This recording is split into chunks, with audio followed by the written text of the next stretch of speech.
এই গল্পটি সত্য ঘটনা অবলম্বনে অনুপ্রাণিত। গল্পের কিছুটা অংশ নাটকীয়তার জন্য পরিবর্তন বা কল্পনার মাধ্যমে উপস্থাপন করা হয়েছে। এই গল্পটি শুধুমাত্র বিনোদনের উদ্দেশ্যে তৈরি। এখানে বলা কথা, ঘটনা বা স্থান বাস্তবের সাথে সম্পূর্ণ বা আংশিক মিল থাকলেও থাকতে পারে। এই চ্যানেলের উদ্দেশ্য কোনো ধর্ম বা ব্যক্তিকে ভয় দেখানো, কুসংস্কার প্রচার করা, কোনো সম্প্রদায়কে আঘাত করা নয়।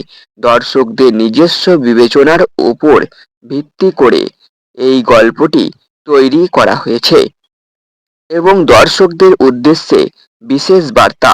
শুধুমাত্র গল্পটি উপভোগ করার জন্য অনুরোধ করা হচ্ছে। রাত তখন প্রায় ৩:১২। চারদিকে গভীর নীরবতা। শুধু জানলার বাইরে শুকনো পাতার মৃদু শব্দ, যেন কেউ হেঁটে যাচ্ছে, অথচ বাইরে কেউ থাকার কথা নয়। এই ঘটনাটি শুরু হয়েছিল রাকেশের জীবনে এক অদ্ভুত বইয়ের কারণে, যার নাম ছিল নীলাবন্তী গ্রন্থ। রাকেশ ছোটবেলা থেকেই পুরনো জিনিস সংগ্রহ করতে খুবই ভালোবাসতো। একদিন সে গ্রামের এক পুরনো, প্রায় ভেঙে পড়া বাড়িতে ঢুকে পড়ে। বাড়িটা বহু বছর ধরে পরিত্যক্ত ছিল। ভেতরে ধুলো, মাকড়সার জাল আর অদ্ভুত একটা ঠান্ডা অনুভূতি। হঠাৎ রাকেশের চোখ পড়ে একটি কাঠের বাস্কের ওপর। বাস্কটা খুলতেই সে দেখতে পায় প্রায় একটি পুরনো নীল রঙের কাপড়ে মোড়া বই। বইটির ওপর ধুলো জমে থাকলেও মাঝখানে স্পষ্ট করে লেখা ছিল নীলাবন্তী। রাকেশ বইটা হাতে নিতেই তার শরীর দিয়ে যেন ঠান্ডা স্রোত বয়ে গেল। সে বইটা বাড়িতে নিয়ে আসে। প্রথম দিন কিচ্ছুই হয়নি, কিন্তু দ্বিতীয় দিন রাতেই অদ্ভুত অদ্ভুত ঘটনা ঘটতে শুরু করে। রাত ৩টের সময় হঠাৎ তার ঘরের বাতি নিজে নিজেই জ্বলে ওঠে। রাকেশ ঘুম থেকে উঠে দেখে টেবিলের ওপর রাখা নীলাবন্তী গ্রন্থের পাতা গুলো নিজে নিজেই উল্টে যাচ্ছে। ঘরে কোনো বাতাস ছিল না। তার বুকের ধুকপুকানি বেড়ে যায়। সে নিজে ধীরে ধীরে বইটার দিকে এগিয়ে যায়। হঠাৎ একটি ফিস ফিস শব্দ, আমাকে খুলে দেখো। রাকেশ থেমে যায়। ঘরে আর কেউ নেই, কিন্তু শব্দটা স্পষ্ট। কাঁপতে কাঁপতে সে বইটা খোলে। ভেতরের পাতাগুলোতে অদ্ভুত সব চিহ্ন আর অজানা ভাষা লেখা ছিল। যে আমাকে জাগাবে সে আর কখনো একা থাকবে না। ঠিক তখনই পেছনে কারোর শ্বাস নেওয়ার শব্দ শোনা গেল। সে ধীরে ধীরে পেছনের দিকে তাকায়, কিন্তু সেখানে কেউ নেই। পরের দিন থেকে রাকেশের জীবন পুরো বদলে গেল। সে যখন একা থাকে তখন সব সময় মনে হয় কেউ যেন তাকে দেখছে। আয়নায় মাঝে মাঝে সে নিজের পেছনে একটি ছায়া দেখতে পায়, কিন্তু পেছনে তাকালে কিছুই থাকে না। একদিন সাহস করে সে বইটা আগুনে ফেলে, কিন্তু অদ্ভুত ব্যাপার, বইটা পুড়ল না, বরং আগুন নিজে নিজেই নিভে গেল। ঠিক তখনই আবার সেই ফিস ফিস শব্দ, আমি তোমাকে বেছে নিয়েছি। রাকেশ ভয় পেয়ে বইটা আবার বন্ধ করে দেয়, আর তারপর থেকেই সে বইটাকে একটি লোহার বাস্কে বন্ধ করে রাখে। কিন্তু আজও মাঝে মাঝে রাত ৩টের সময় সেই বাস্কের ভেতর থেকে শব্দ শোনা যায়, পাতার শব্দ। আর রাকেশ জানে নীলবন্তী গ্রন্থ এখনো জেগে আছে এবং অপেক্ষা করছে তার পরবর্তী পাঠকের জন্য। রাত তখন ৩:১২। ঘরের বাতাস অস্বাভাবিক ঠান্ডা। রাকেশের চোখ হঠাৎ খুলে গেল। তার মনে হচ্ছিল যেন কেউ তাকে ডাকছে, খুব ধীরে, খুব কাছ থেকে। রাকেশ উঠে বসে চারদিকে তাকালো। ঘরে কেউ নেই, কিন্তু টেবিলের ওপরে রাখা নীলবন্তী গ্রন্থটা আবার খুলে গেছে। এই প্রথমবার বইটার পাতাগুলো আগের মতো অজানা ভাষায় লেখা ছিল না। আজ সেখানে পরিষ্কার বাংলায় লেখা ছিল, তুমি কি আমার গল্প জানো? রাকেশের হাত কাঁপছিল, তবুও সে পড়তে শুরু করলো। আর তখনই তার চোখের সামনে যেন এক ভয়ঙ্কর অতীত জীবন্ত হয়ে উঠল। বহু বছর আগে, ১৯২১ সাল, পশ্চিমবঙ্গের এক ছোট গ্রাম, শালবন। গ্রামটা চারদিকে জঙ্গলে ঘেরা। দিনের বেলায় শান্ত পরিবেশ, কিন্তু রাত নামলেই মানুষ দরজা জানলা সব বন্ধ করে দিত। কারণ সেই গ্রামে থাকতো এক মেয়ে, নীলাবন্তী। নীলাবন্তী ছিল খুবই সুন্দরী, কিন্তু সে খুব একা। ছোটবেলায় তার বাবা মা মারা যায়। গ্রামের মানুষ তাকে অশুভ মনে করত, কারণ সে অন্যরকম ছিল। সে এমন কিছু জানতো যা সাধারণ মানুষ জানে না। নীলাবন্তী ভবিষ্যতের কিছু ঘটনা আগে থেকেই বুঝতে পারত।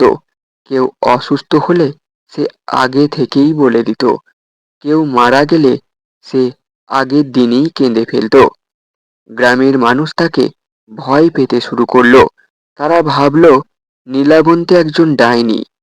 একদিন গ্রামের জমিদার হঠাৎ অসুস্থ হয়ে পড়েন। নীলাবন্তী বলেছিল উনি ৩ দিনের বেশি বাঁচবেন না। ঠিক ৩ দিনের মাথায় জমিদার মারা যায়। এরপর গ্রামবাসীরা নিশ্চিত হয়ে যায় যে নীলাবন্তী অশুভ। তারা সিদ্ধান্ত নেয় তাকে শেষ করে দিতে হবে। একদিন অন্ধকার রাতে কয়েকজন মানুষ নীলাবন্তীকে তার বাড়ি থেকে টেনে বের করে। নীলাবন্তী কাঁদছিল, আমি কিছু করিনি, আমাকে ছেড়ে দিন। কিন্তু সেদিন কেউ কোনো কথা শোনেনি। তারা তাকে গ্রামের বাইরে একটি পুরনো ঘরে বন্দি করে রাখে। নীলাবন্তীর কাছে ছিল একটি নীল কাপড়ে মোড়া বই। সেই বইয়েতে সে তার জীবনের অনুভূতি, তার ভয়, তার একাকিত্ব সব লিখে রাখত। সেই বইটাই নীলাবন্তী গ্রন্থ। মৃত্যুর আগে নীলাবন্তী শেষবার বইতে কিছু লিখছিল, যারা আমাকে কষ্ট দিয়েছে তারা শাস্তি পাবে না।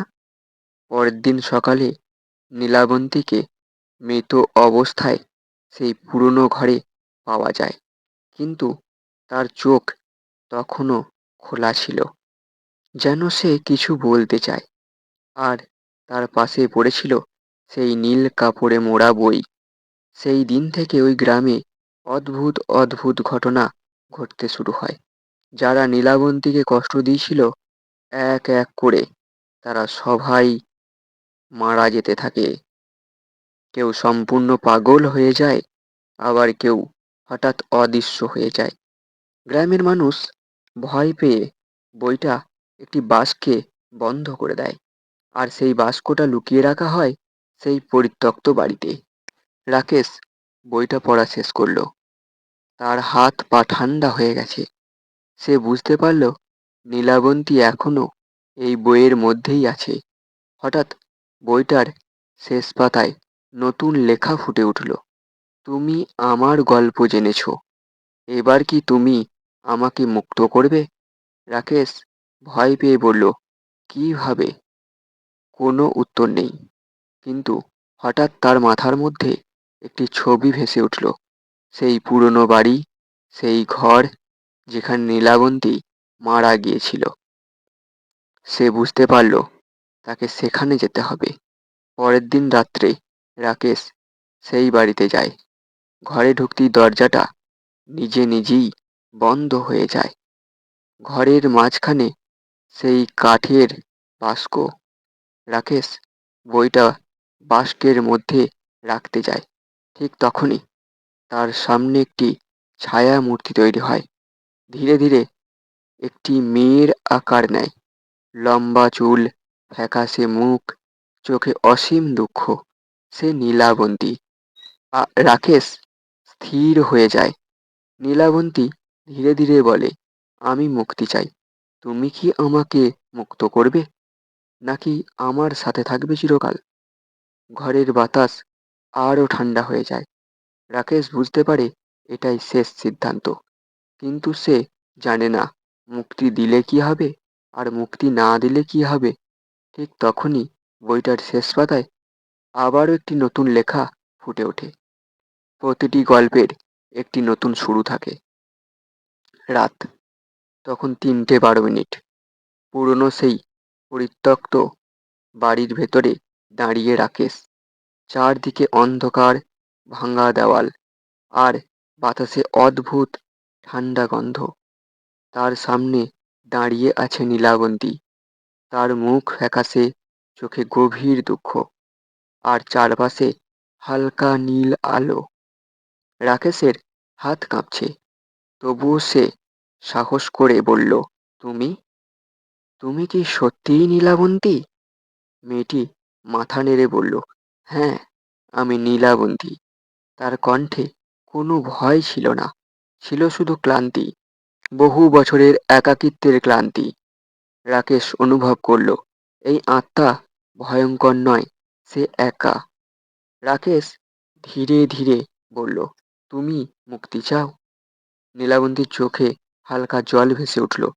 নীলাবন্তী বলল, আমি বহু বহু বছর ধরে বন্দি এই বইয়ের ভেতরে। কেউ আমাকে বোঝেনি, কেউ আমাকে ভালোবাসেনি। ঘরের বাতাস হঠাৎ ভারী হয়ে উঠল। নীলাবন্তী আবারও বলল, কিন্তু তুমি তুমি আমার গল্প পড়েছ ও ভালোভাবে শুনেছ। তুমি আমাকে ভয় পাওনি। রাকেশ বুঝতে পারল এই আত্মা শুধু মুক্তি চায়, শান্তি চায়। ঠিক তখনই নীলাবন্তী গ্রন্থ নিজে নিজেই খুলে গেল। শেষ পাতায় আবার একটি লেখা ফুটে উঠল, মুক্তির জন্য প্রয়োজন একটি বন্ধন। রাকেশ বুঝতে পারল না। সে জিজ্ঞেস করল, বন্ধন মানে? নীলাবন্তী ধীরে ধীরে তার দিকে এগিয়ে এলো। তার উপস্থিতিতে চারপাশ আরো ঠান্ডা হয়ে গেল। রাকেশ ভয় পেল না। নীলাবন্তী বলল, যদি তুমি আমাকে গ্রহণ করো তবেই আমি মুক্তি পাবো, কিন্তু তখন আমি তোমাকে ছেড়ে যেতে পারবো না। রাকেশ কিছুক্ষণ চুপ করে রইল। তার সামনে দাঁড়িয়ে থাকা আত্মাটা কোনো দানব নয়, সে শুধু একা। হঠাৎ রাকেশের মনে পড়ল গত কয়েকদিন ধরে সে নিজেকে কখনো একা অনুভব করেনি। সব সময় কেউ ছিল। নীলাবন্তী ছিল রাকেশের সাথে। রাকেশ ধীরে ধীরে হাত বাড়ালো, আমি তোমাকে ভয় পাই না, আমি তোমাকে একা থাকতে দেব না। নীলাবন্তীর চোখ বড় হয়ে গেল। বহু বছর পর প্রথমবার কেউ তাকে গ্রহণ করেছে। ধীরে ধীরে নীলাবন্তী তার ঠান্ডা হাত রাকেশের হাতে রাখল। ঠিক তখনই ঘরের ভিতর হঠাৎ তীব্র আলো ছড়িয়ে পড়ল। নীলাবন্তী গ্রন্থ বাতাসে ভেসে উঠল।